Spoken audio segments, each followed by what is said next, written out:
ایک سوال پوچھا گیا کہ حقیقی دل کیا ہے؟ تو جواب دینے سے پہلے میں چند باتیں عرض کرنا ضروری اور مناسب سمجھتا ہوں۔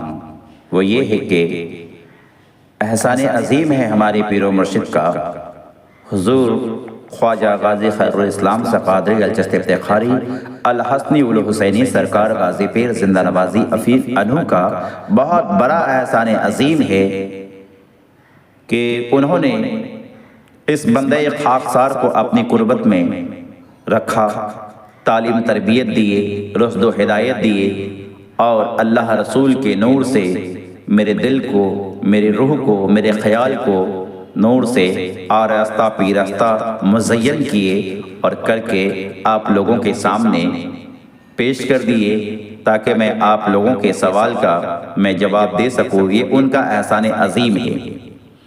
تو جواب سنو غور سے۔ کئی احمق اور جاہل قسم کے لوگ اس گوشت کے لوتھڑے کو دل خیال کرتے ہیں اور ضربے لگا لگا کر رشا میں مبتلا ہو جاتے ہیں۔ بعض کا تو دل پھٹ جاتا ہے اور وہ مر جاتے ہیں۔ یاد رکھو، سینے پر زور دے کر دل کو ہلانا سوبدہ بازی ہے۔ اس دل کا کام تو خون سپلائی کرنا ہے، نہ کہ خدا تک پہنچانا ہے، بلکہ وہ قلب ہے، منقلب ہو جانے والی چیز جس میں انقلاب برپا ہو سکے، تبدیل ہو جائے۔ خوب سمجھ لو، یہ گوشت کا لوتھڑا قلب نہیں، اس کا کام تو خون سپلائی کرنا ہے۔ اگر اس میں انقلاب آ جائے تو بائی پاس آپریشن کروانا پڑتا ہے۔ ایسے جاہل سوبدہ باز پیروں فقیروں سے بچنا چاہیے، اور جو زور زور سے سینہ کو ہلا کر اللہ کی آوازیں نکال کر لوگوں کو حیرت زدہ کرتے ہیں۔ تو دل کہاں ہے اور کیا ہے؟ تو سنو، قالب انسان میں ہے دل، لیکن یاد رکھو دل دو قسم کا ہوتا ہے، ایک دل مجازی، دوسرا دل حقیقی۔ حقیقی دل وہ ہے جو نہ دائنی جانب ہے، نہ بائیں جانب ہے، نہ اوپر کی طرف ہے، نہ نیچے کی طرف ہے، نہ دور ہے، نہ نزدیک ہے۔ لیکن اس حقیقی دل کی شناخت کوئی آسان نہیں، یہ محض ان مقربان الہی کا حصہ ہے جو حضور الہی میں ہمیشہ مستغرق رہتے ہیں، کیونکہ مومن کامل در حقیقت عرش ہی ہوتا ہے۔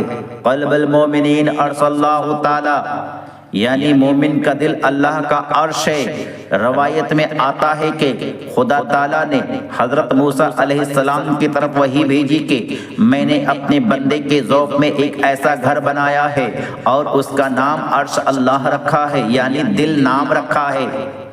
اس کی زمین معرفت ہے اور اس کا آسمان ایمان ہے، اس کا آفتاب شوق ہے، اس کا چاند محبت ہے، اس کا ابر فضل ہے، اس کی بارش رحمت ہے، اس کا درخت وفا ہے، اس کا پھل حکمت ہے، اس کا دن فراست ہے، اور یہی اس کی روشنی ہے، اس کی رات معصیت ہے، اور یہی اس کی تاریکی ہے۔ اس میں ایک دروازہ علم کا ہے، ایک دروازہ حلم کا ہے، ایک دروازہ یقین کا ہے، اور ایک دروازہ غیرت کا ہے، اور ایک ستون اس میں ہے، نام اس کا انس ہے، اور ایک ستون توکل کا ہے، ایک ستون صدق کا ہے۔ اس میں فکر کا کفل لگا ہوا ہے جو میرے سوا کسی کو اس کی خبر نہیں۔